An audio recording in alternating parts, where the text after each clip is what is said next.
plusieurs fois sur un des camps de déplacés qui se trouve un petit peu à l'extérieur de la ville. En discutant avec les déplacés, on avait ces petits-enfants qui arrivaient vers toi et qui simplement te demandent des céréales et de la nourriture. J'ai déjà travaillé plusieurs fois dans des camps de réfugiés ou dans ce genre de situation où la population se concentre.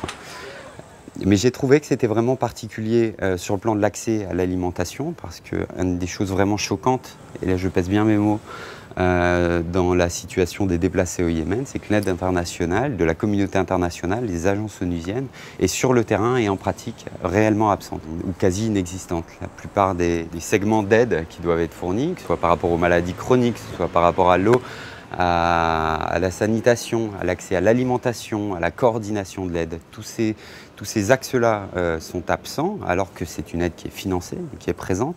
Et on en arrive à des situations où les familles entières ne vivent uniquement que de la charité et de la solidarité des populations d'accueil. Et on en arrive à ce petit gosse qui devait avoir 4 ans et qui ne savait dire autre chose que de demander de l'alimentation et juste des céréales, très simple, aux expatriés qui venaient pour fournir des soins médicaux. C'est réellement quelque chose d'assez, bien sûr, d'assez émouvant, et on a juste envie de crier un coup de gueule et de dire à l'aide internationale, mais venez et puis faites le taf, parce que réellement, ces populations ont réellement besoin de soutien et la situation pourrait encore se détériorer.